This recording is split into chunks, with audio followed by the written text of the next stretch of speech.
कोल्हापूर शहरात पावसाने थोडी उघडीप दिली असली तरी जिल्ह्यात जोरदार पाऊस सुरू आहे।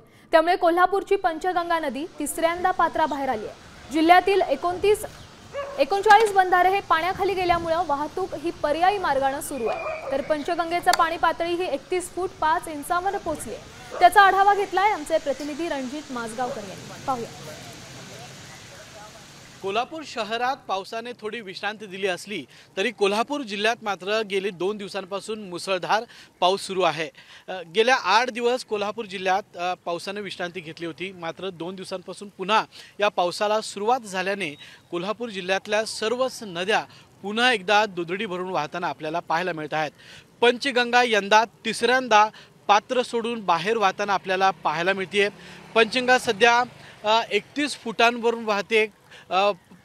कोल्हापुरातल्या पंचगंगा नदीच्या क्षेत्रामध्ये साधारण 39 बंधारे जे आहेत हे बंधारे या पावसाच्या पाण्यामुळे पाण्याखाली गेल्याचं आपल्याला पाहायला मिळतं।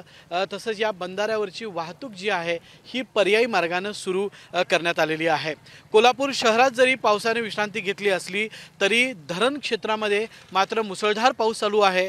त्यामुळे कोल्हापूरचं राधानगरी धरण जे आहे हे राधानगरी धरण 88% भरलेलं आहे। कॅमेरामॅन सचिन सावंत सोबत मी रणजित माजगावकर, साम टीव्ही, कोल्हापूर। आता isakal.com आहे देशातील नंबर 1 ची मराठी न्यूज वेबसाईट। प्रत्येक अपडेटसाठी isakal.com ला नक्की भेट द्या।